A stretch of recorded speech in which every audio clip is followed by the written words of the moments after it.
नमस्कार, मैं हूं स्नेहलता शुक्ला। आप देख रहे हैं हमारा खास प्रोग्राम विश्लेषण, जहां होती है हर खबर की सटीक विश्लेषण। आज विश्लेषण में बात होगी अखिलेश यादव की 24 वाली रणनीति की, क्योंकि राष्ट्रीय कार्यकारिणी की गठन के साथ ही अखिलेश ने अपनी राष्ट्रीय योजना पर से पर्दा हटा दिया है।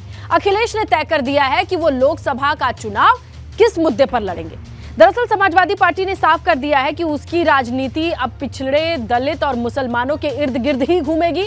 इस बात का भी औपचारिक ऐलान हो चुका है कि पार्टी में मुसलमान और यादवों के अलावा अब गैर यादव ओबीसी जातियों का भी बोलबाला होगा। इसके साथ ही ये साफ हो गया कि अब समाजवादी पार्टी की राजनीति में ब्राह्मण और ठाकुरों के लिए वो जगह नहीं बची है जो पहले कभी हुआ करती थी। ये सब क्यों कहा जा रहा है, आज हम इसका पूरा विश्लेषण करेंगे।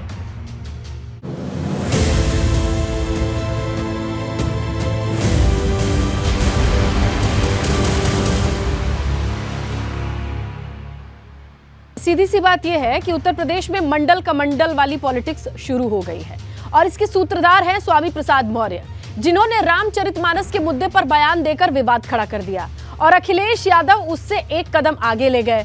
आज जब पार्टी ने राष्ट्रीय कार्यकारिणी के पदाधिकारियों के नाम का ऐलान किया तो ये बात पानी की तरह साफ हो गई। दरअसल सपा ने जो 14 राष्ट्रीय महासचिव बनाए हैं उनमें एक भी चेहरा ठाकुर ब्राह्मण नहीं है। मुस्लिम के नाम पर सिर्फ आजम खान ही राष्ट्रीय महासचिव है। ऐसे में सपा ने साफ कर दिया है कि अब वो पूरी तरीके से दलितों और पिछड़ों के मुद्दों के साथ आगे बढ़ेगी। हाँ, ये बात जरूर है कि गैर यादव ओबीसी जातियों के लिए सपा ने अपना दायरा बढ़ा दिया है।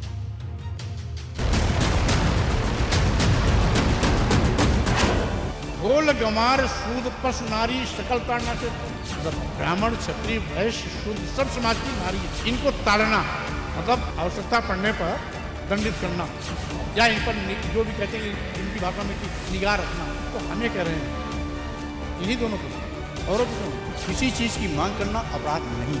और जब भारतीय संविधान है तो इस प्रकार के भेदभाव मूलक व्यवस्था को तो अपने आप समाप्त करना चाहिए। स्वामी बोलते जा रहे हैं, बोलते जा रहे हैं और बोलते ही जा रहे हैं। सपा के स्वामी ने रामचरितमानस पर विवाद का नया पन्ना खोला तो सबकी निगाहें अखिलेश यादव पर टिक गई कि अखिलेश स्वामी के बयान पर क्या कहेंगे। कई लोगों को लगा कि स्वामी को सख्त हिदायत दी जाएगी, कुछ लोग बोले स्वामी को पार्टी से बाहर किया जाएगा, लेकिन अखिलेश ने स्वामी पर जो फैसला लिया है वो चौंकाने वाला है। अनुमानों और संभावनाओं के उलट स्वामी प्रसाद मौर्य का प्रमोशन हो गया है। न सिर्फ प्रमोशन हुआ बल्कि उनकी जिम्मेदारी भी बढ़ा दी गई। दरअसल स्वामी प्रसाद मौर्य अपनी विवादित कथा के बीच सपा के राष्ट्रीय महासचिव बन गए हैं। सपा ने जब राष्ट्रीय कार्यकारिणी के पदाधिकारियों और सदस्यों की लिस्ट जारी की तो स्वामी का नाम देखकर कई लोग चौंक गए, क्योंकि यह फैसला ऐसे वक्त में आया जब स्वामी रामचरितमानस पर दिए अपने बयान की वजह से विवादों में हैं। अखिलेश यादव जी ने पूरी टीम जो बनाई है उसमें सभी धर्मों को और कमजोर वर्गों में पिछड़ा, विशेषकर अति पिछड़ा, अनुसूचित वर्गों की जो भागीदारी का फैसला किया है ये बहुत ऐतिहासिक है। माननीय शिवपाल यादव जी हमारी पार्टी के राष्ट्रीय महासचिव बनाए गए। स्वामी प्रसाद मौर्य जी वो हमारी पार्टी के राष्ट्रीय महासचिव बनाए गए। आखिरकार स्वामी प्रसाद मौर्य को श्री रामचरितमानस के अपमान करने का आज परिणाम समाजवादी पार्टी ने दे दिया है। कहां अपेक्षा की जा रही थी कि स्वामी प्रसाद मौर्य के इस अपराध के लिए समाजवादी पार्टी उन्हें दंड देगी, वहां समाजवादी पार्टी ने उन्हें महासचिव बना करके आज प्रोत्साहित किया है, पुरस्कृत किया है। समाजवादी पार्टी की रणनीति का हिस्सा है कि उत्तर प्रदेश में कैसे जातीय संघर्ष उत्पन्न किए जाए, कैसे सांप्रदायिक सद्भाव बिगाड़ा जाए। सपा की तरफ से जो चिट्ठी जारी हुई उसमें सबसे पहला नाम बतौर राष्ट्रीय अध्यक्ष अखिलेश यादव का है। उसके बाद किरणमय नंदा की हैसियत बतौर राष्ट्रीय उपाध्यक्ष है और उसके बाद तीसरे नंबर पर राम गोपाल यादव का नाम है जो सपा के राष्ट्रीय प्रमुख महासचिव हैं। और फिर 14 ऐसे नाम हैं जो राष्ट्रीय महासचिव बनाए गए और यही नाम अखिलेश की 24 वाली राजनीति का बड़ा संदेश देते हैं। दरअसल अखिलेश ने जिन 14 चेहरों को राष्ट्रीय महासचिव के पद पर जगह दी उनमें अधिकतर पिछड़े वर्ग से आते हैं। उसके बाद दलित समाज के नेताओं का नंबर है, यानी अखिलेश ने फिर से बता दिया कि लोकसभा चुनाव को लेकर वो दलित पिछड़े वाली रणनीति पर ही आगे बढ़ेंगे। समाजवादी पार्टी की राष्ट्रीय कार्यकारिणी में अधिकतर नाम पिछड़े समाज से हैं। यादव और मुस्लिम के साथ ही मौर्य, निषाद, राजभर, वर्मा, गुप्ता और एंटोनी यानी क्रिश्चियन भी शामिल हैं। यूपी में इन्हीं जातियों का सबसे बड़ा वोट बैंक है जो किसी भी पार्टी को सत्ता दिलाता रहा है। राष्ट्रीय कार्यकारिणी की सूची ने साफ कर दिया है कि अखिलेश यादव की राजनीति पिछड़ों और दलितों पर ही आधारित होगी। अखिलेश ने राष्ट्रीय कार्यकारिणी के जरिए अपना पिछड़ा दलित संदेश ऐसे वक्त में दिया जब रामचरितमानस को लेकर यूपी में उबाल मचा है। हालांकि राष्ट्रीय महासचिव के नामों में जो सबसे ऊपर नाम है वो आजम खान का है, यानी अखिलेश आजम का कद आज भी ऊपर रखकर बड़ा संदेश देने की कोशिश करते दिखाई दिए। और उसके बाद नाम आया शिवपाल सिंह यादव का, जिन्हें लंबे इंतजार के बाद आखिरकार राष्ट्रीय संगठन में जगह दी गई। कहने वाले तो ये कह रहे हैं कि शिवपाल भले राष्ट्रीय महासचिव बन गए हों, लेकिन उनका नाम आजम से नीचे रखा गया है। कार्यकारिणी की लिस्ट देखने में समझ में आता है कि शिवपाल सिंह यादव को 5वें स्थान पर रखा गया और राम गोपाल यादव, मोहम्मद आजम खान उनसे ऊपर हैं। शिवपाल सिंह यादव को राम गोपाल और आजम से नीचे रखने के पीछे अखिलेश क्या संदेश देना चाहते हैं, ये राजनेताओं के बीच चर्चा का विषय बना हुआ है। इंतजार तो शिवपाल की जिम्मेदारी को लेकर था, लेकिन जब सपा की राष्ट्रीय कार्यकारिणी की लिस्ट आई तो सबकी नजरें स्वामी की तरफ बढ़ गई। इस लिस्ट में स्वामी प्रसाद मौर्य का नाम 8वें नंबर पर जैसे ही बतौर राष्ट्रीय महासचिव देखा गया, यूपी में फिर सियासत तेज हो गई। 2024 के चुनाव को लेकर इस्लामिक कट्टरपंथियों के साथ में अखिलेश यादव का समझौता हुआ है कि जिसको लेकर के हिंदुओं में जातिवाद की खाई को गहरा किया जाएगा, हिंदुओं में जातिवाद को बढ़ावा देकर उनका आपस में विभाजन किया जाएगा, जिससे सीधा सीधा इस्लामिक कट्टरपंथियों का लाभ होगा। देखिए, समाजवादी पार्टी के नेता इन्होंने हमेशा समाज को भ्रमित करने का, समाज को खंडित करने का, समाज को गुमराह करने का काम किया है और इसी विरासत को आगे स्वामी प्रसाद मौर्य जी भी बढ़ा रहे हैं। विरोधी कुछ भी कहें, लेकिन अखिलेश ने अपनी चाल चल दी है। वो स्वामी के बयान पर राजनीति को अपने हिसाब से आगे बढ़ाएंगे। जिस पिछड़े दलित मुद्दे पर उन्होंने पूरा विधानसभा चुनाव लड़ा, उसी दिशा में वो आगे बढ़ते जाएंगे, क्योंकि बात सिर्फ स्वामी प्रसाद मौर्य पर आकर खत्म नहीं होती। राष्ट्रीय कार्यकारिणी में उन्होंने कुछ नाम ऐसे और भी जोड़े जिनकी चर्चा हो रही। 13वें और 14वें नंबर पर लालजी वर्मा और राम अचल राजभर का नाम भी बतौर राष्ट्रीय महासचिव है। ये दोनों ऐसे नेता हैं जो विधानसभा चुनाव से पहले बसपा छोड़कर सपा में शामिल हुए थे, ठीक उसी तरह जिस तरह स्वामी प्रसाद मौर्य भाजपा छोड़कर सपा में आए थे। बात यहाँ भी खत्म नहीं होती। जब आप आगे बढ़ेंगे तो 16वें नंबर पर आपको हरेंद्र मलिक का नाम भी बतौर राष्ट्रीय महासचिव दिखाई देगा। हरेंद्र मलिक भी विधानसभा चुनाव से पहले कांग्रेस छोड़कर सपा में शामिल हुए थे। पूर्व सांसद हरेंद्र मलिक मुजफ्फरनगर के बड़े जाट नेता माने जाते हैं। ऐसे में सपा ने पूरब से पश्चिम तक लोकसभा चुनाव की लड़ाई का ट्रेलर राष्ट्रीय कार्यकारिणी की लिस्ट के जरिए दिखा दिया है। कुल मिलाकर एक लाइन में बात यह कहें कि अखिलेश ने राष्ट्रीय कार्यकारिणी के जरिए पूरी तरह से जातीय संदेश दिया है, क्योंकि राष्ट्रीय महासचिवों की लिस्ट में मुस्लिम भी है, यादव भी, वर्मा भी, मौर्य भी, निषाद भी, राजभर भी और जाट भी। Bureau report, ABP Ganga.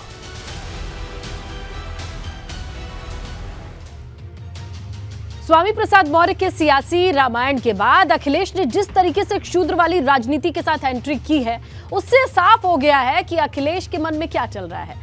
अब ये बात और जोर पकड़ रही है कि अखिलेश यूपी की राजनीति को मंडल कमंडल की दिशा में घुमाने की कोशिश कर रहे हैं, क्योंकि जब लखनऊ में मंदिर जाने पर उनका विरोध हुआ था, तब भी उन्होंने ठीक वैसा ही जवाब दिया था जैसे स्वामी प्रसाद मौर्य इन दिनों दे रहे हैं।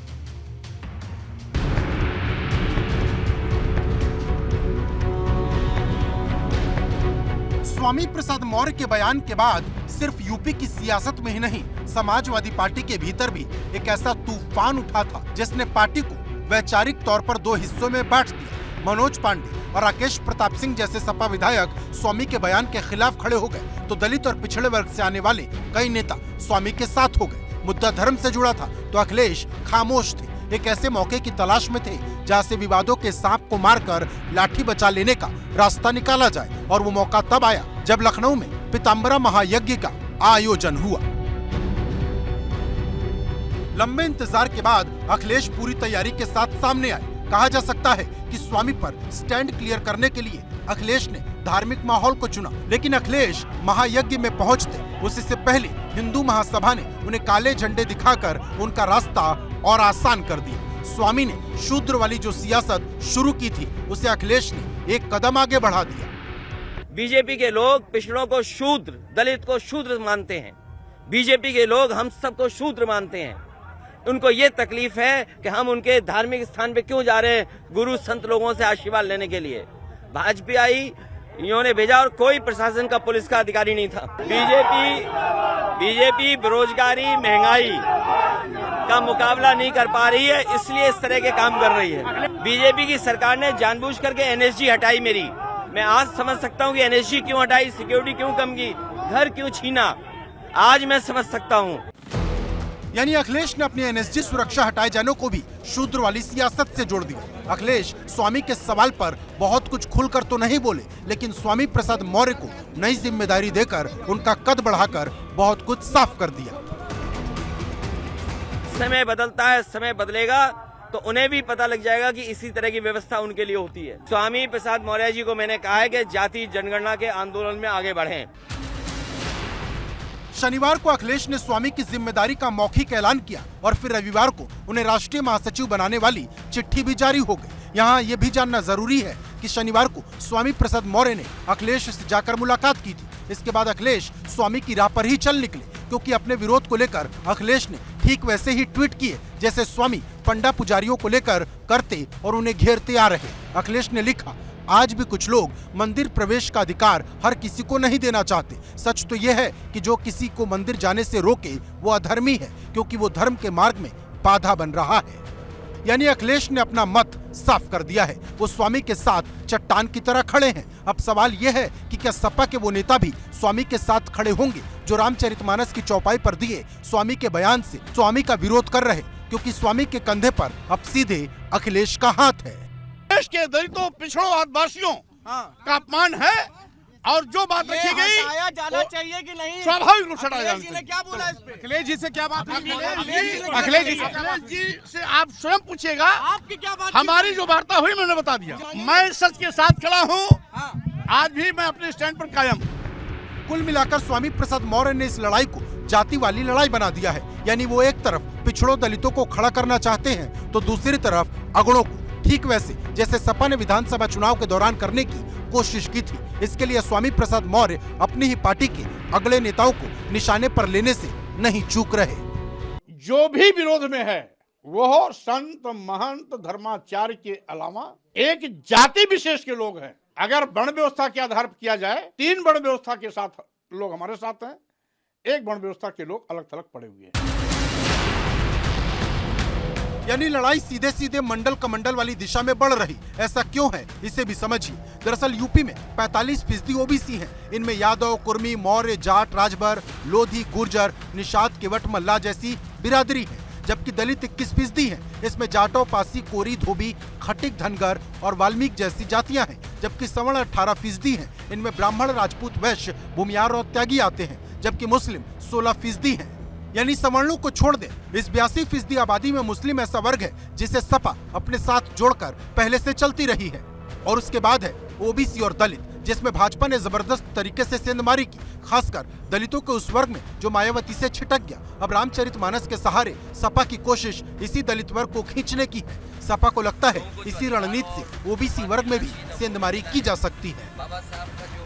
ऐसा है, ये सिर्फ तो चुनावी हथकंडे मुझे लगते हैं। जो विपक्ष के लोग हैं वो चुनावी हथकंडे और ऐसे मुद्दे उखाड़ने और ढूंढने की कोशिश कर रहे हैं, मगर जनता सब जानती है। 2024 के लोकसभा चुनाव से पहले लगातार जातिगत जनगणना की चर्चा हो रही और अखिलेश ने अब ये काम उन्हीं स्वामी प्रसाद मौर्य को सौंप दिया, जो रामचरितमानस पर बयान देने के बाद विवादों के बीच खड़े हैं। कुल मिलाकर अखिलेश ने बता दिया कि स्वामी उनके लिए 24 के चुनाव में बड़े योद्धा साबित होंगे। उनके इस बयान के बाद समाजवादी पार्टी के भीतर ही असंतोष का माहौल पैदा हो गया था। समाजवादी पार्टी के तमाम नेता स्वामी प्रसाद मौर्य की घेराबंदी कर रहे थे, लेकिन उनको राष्ट्रीय महासचिव की जिम्मेदारी सौंपने के पीछे ये माना जा रहा है कि अखिलेश यादव ने उनका कद बढ़ा दिया है। अखिलेश यादव अपने इस कदम से एक संदेश देना चाहते हैं कि वो स्वामी प्रसाद मौर्य के साथ हैं।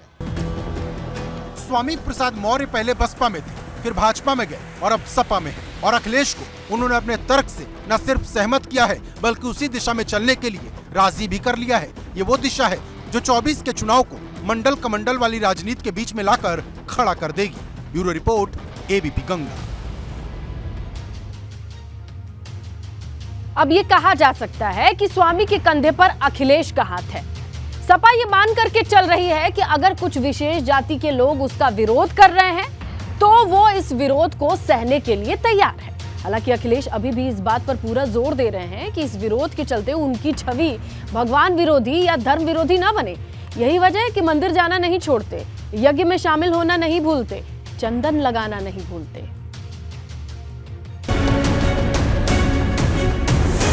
बात सच है कि धर्म की सियासत वोट की फसल तैयार करती है और भाजपा का ट्रैक शुरू से ही विकास के साथ साथ धर्म भी रहा। यही वजह है कि अब सपा एक तरफ धर्म के रास्ते पर चल रही तो दूसरी तरफ स्वामी जैसे नेताओं को दलित पिछड़ों को रिझाने के लिए काम पर लगा दिया है। आदिवासियों, दलितों, पिछड़ों की बात कर रहे थे। उनके आरक्षण को भारतीय जनता पार्टी ने जो संवैधानिक अधिकार के रूप में अभी तक मिलता रहा है उसको खत्म कर दिया है। अब इस देश के अनुसूचित जात, अनुसूचित जनजात और पिछड़ों को उनका संवैधानिक अधिकार दिलाने के लिए पार्टी रणनीति के तहत सबसे पहले जाति आधारित जनगणना की मांग करेगी और जाति आधारित जनगणना कराने के लिए केंद्र सरकार को पत्र भी लिखी जाएगी। स्वामी प्रसाद मौर्य और अखिलेश ने यह ठान लिया है कि उनके बयान से अगर 20% सवर्णों को नाराजगी होती है तो वे नाराजगी सहने के लिए तैयार है, क्योंकि उनकी कोशिश बाकी के 80% वोटर पर है। तभी तो स्वामी अपनी बात पर अभी तक अड़े हैं। वो लगातार ये कह रहे हैं कि रामचरितमानस में जाति विशेष को गाली दी गई है। मैंने पहले भी स्पष्ट किया कि गाली कभी धर्म नहीं हो सकता, अपमान किसी भी धर्म का उद्देश्य नहीं होता। जिन पाखंडियों ने धर्म की आड़ पर इस देश की महिलाओं, आदिवासियों, दलितों और पिछड़ों के साथ सौतेला व्यवहार किया, ये धर्म नहीं है, सीधा सीधा ये अधर्म है। गाली देने वाले आपत्तिजनक अंश को कोई जलाता है तो धार्मिक पुस्तक नहीं है। कोई एक पेज जला रहा है, कोई उस आपत्तिजनक पृष्ठ को जला रहा है तो धार्मिक ग्रंथ नहीं। किसने कहा धार्मिक ग्रंथ? लिखने वाले तो नहीं कहा कि धार्मिक ग्रंथ। तुलसीदास जी ने तो नहीं कहा धार्मिक ग्रंथ। एक तरफ स्वामी अपनी बात पर टिके हैं तो दूसरी तरफ उनके खिलाफ प्रदर्शन थमने का नाम नहीं ले रहा। रविवार को आगरा में ब्राह्मण महासभा ने स्वामी के खिलाफ प्रदर्शन किया और भाजपा भी लगातार स्वामी को घेर रही है। समाजवादी पार्टी पहली, उसका इतिहास सबको पता है। समाजवादी पार्टी की सरकार में कभी माताओं बहनों की इज्जत आबरू सुरक्षित नहीं रही। अब स्वामी प्रसाद मौर्य पता नहीं कौन सी दुहाई देना चाहते हैं, जनता इसको सब जानती है, समय पर उन्हें भी सबक सिखाएगी। दरअसल स्वामी अब खुद चाहते हैं कि उनके बयान पर शहर शहर में विरोध हो, ताकि मामला जितना उठेगा उतना ही उनकी बात लोगों में फैलेगी। यही वजह है कि उनके बयान पर जो प्रतिक्रिया हो रही उसे वो लाइमलाइट में ला रहे और ऐसे शब्दों का इस्तेमाल कर रहे जो लोगों को चुभ रहे। इस बार उन्होंने ट्वीट किया, धर्म की दुहाई देकर आदिवासियों, दलितों, पिछड़ों व महिलाओं को अपमानित किए जाने की साजिश का विरोध करता रहूंगा। जिस तरह कुत्ते के भौंकने से हाथी अपनी चाल नहीं बदलती, उसी प्रकार इनको सम्मान दिलाने तक मैं भी अपनी बात नहीं बदलूंगा। आपने स्वामी प्रसाद मौर्य का डिमोशन के बजाय आपने प्रमोशन कर दिया, तब आपका पूरा परसा है अखिलेश जी। और आपने स्वामी प्रसाद मौर्य के ऊपर कार्रवाई नहीं किया, आपने महासचिव बना दिया। इसके नाते साधु संतों में रोष है। और स्वामी प्रसाद मौर्य ने यह भी कहा कि हाथी चले बाजार, कुत्ता भूखे हजार। साधु संतों को, ब्राह्मणों को उसने कुत्ता कह दिया। इससे पहले स्वामी के खिलाफ लखनऊ के लेटे हनुमान जी मंदिर में नो एंट्री का बोर्ड लगा था, लेकिन स्वामी अपनी बात पर अड़े रहे और हर वार का जवाब देते रहे। मंदिर में नो एंट्री को उन्होंने हास्यास्पद बताया। साथ ही ये भी कह दिया कि ना तो इस मंदिर में गया हूँ न जाऊंगा, क्योंकि जहाँ भेदभाव हो वहाँ जाने की जरूरत नहीं। इसके बाद जब उनकी जीभ काटने को लेकर पुजारियों की तरफ से बयान आया तो उन्होंने ट्वीट किया, देश की महिलाओं, आदिवासियों, दलितों और पिछड़ों के सम्मान की बात क्या कर दी, मानो भूचाल आ गई। एक एक करके संतों, महंतों, धर्माचार्यों का असली चेहरा बाहर आने लगा। सिर, नाक, कान काटने पर उतर आए। कहावत सही है कि मुंह में राम बगल में छुरी, धर्म की चादर में छिपे भेड़ियों से बनाओ दूरी। स्वामी को सपा से कोई रोकने वाला नहीं है, उल्टा उनका पद और कद बढ़ाकर उनको फ्री हैंड छोड़ दिया गया है। इस विवाद के बीच सपा के ट्विटर हैंडल पर लिखा गया, भाजपा ने सत्ता पाकर दलित पिछड़ों पर अत्याचार शुरू कर दिया। भाजपा ने सत्ता पाकर दलितों पिछड़ों के अधिकार छीनने शुरू कर दिए। समाजवादी पार्टी दलित पिछड़े के हक की लड़ाई पूरी ताकत से लड़ेगी और दलितों पिछड़ों का पूरा हक, अधिकार, सम्मान भाजपा से छीन कर रहेगी। हक और अधिकार की लड़ाई में सब साथ हैं। यानी सपा ने अपना एजेंडा तय कर लिया है। भले ही डायलॉग स्वामी के हों, लेकिन उसके प्रोड्यूसर डायरेक्टर अखिलेश यादव को बताया जा रहा है। भूपेंद्र चौधरी ने कहा, अखिलेश यादव ने साफ कर दिया है कि स्वामी के अमर्यादित बयान के पीछे उनकी हाँ में हाथ। चुनाव से पहले चंदन चुनरी लेकर अखिलेश का टेम्पल रन शुरू हो जाता है और अब सनातन धर्म और पावन ग्रंथों का अपमान करवा रहे हैं। जो राम का नहीं वो किसी काम का नहीं। यानी अखिलेश शूद्र वाली सियासत कर रहे हैं तो भाजपा उन्हें राम के मुद्दे पर सवालों के बीच लाकर खड़ा कर दे रही। कहा जा सकता है कि 24 में जब लोकसभा चुनाव होगा तो माहौल पूरी तरह से धार्मिक होगा, क्योंकि एक तरफ राम मंदिर का निर्माण हो रहा होगा और हो सकता है कि रामचरितमानस वाली सियासत भी तब तक जिंदा रहे, क्योंकि अखिलेश के संदेश के बाद ऐसा नहीं लगता कि सपा इस मुद्दे को खत्म होने देगी। Bureau report, ABP Ganga. Samajwadi party के संगठन में बदलाव ने ये लगभग साफ कर दिया है कि अब सपा के भीतर ठाकुर ब्राह्मणों को पहले जैसी प्रमुखता नहीं मिलने वाली है। जबकि समाजवादी पार्टी ने अपने एम-वाई समीकरण के साथ ओबीसी और दलितों को लेकर एक नए समीकरण को वो बनाती नजर आ रही है, जिसका जिक्र अखिलेश पहले भी करते रहे हैं। जब अखिलेश कन्नौज पहुंचे तो एक बार फिर मंदिर में प्रवेश को लेकर बीजेपी पर हमला बोला।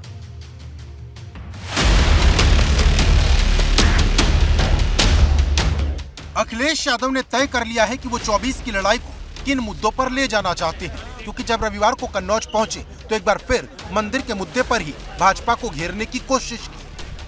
ये तो नाम है, कल हमें मंदिर नहीं दर्शन करने दिया। बताओ, ये बीजेपी के लोग तय करेंगे कि कौन क्या करेगा? मुगल गार्डन का बीजेपी तय करेगी? शर्म आनी चाहिए भारतीय जनता पार्टी के लोगों को जो अपना काम नहीं कर पा रहे हैं। ये कन्नौज बताओ, जितना काम आपको दिखाई दे रहा समाजवादी सरकार का है, हम तो कहते हैं इनका भी नाम बदल दो। अमृत म्यूजियम कर दो, अमृत मेडिकल कॉलेज कर दो, अमृत इंजीनियरिंग कॉलेज कर दो, अमृत शौचालय कर दो, अमृत सुसु घर कर दो। क्यों नहीं करते हो ये सब? क्यों इज्जत घर नाम रखा है? अमृत घर नाम रख देते उसका। ये भारतीय जनता पार्टी की सोची समझिए, जिससे आप महंगाई का सवाल न पूछो। अखिलेश जब कन्नौज पहुंचे तो पुलवामा आतंकी हमले में मारे गए मजदूरों के परिवार वालों से मुलाकात की, उन्हें आर्थिक सहायता भी दी और निशाने पर सरकार को लिया कि यहाँ पर इस तरह मजदूर परिवार के साथ अन्याय हुआ है। जो मजदूर कश्मीर में काम करते थे उनकी जान गई, उन परिवारों की मदद और होनी चाहिए।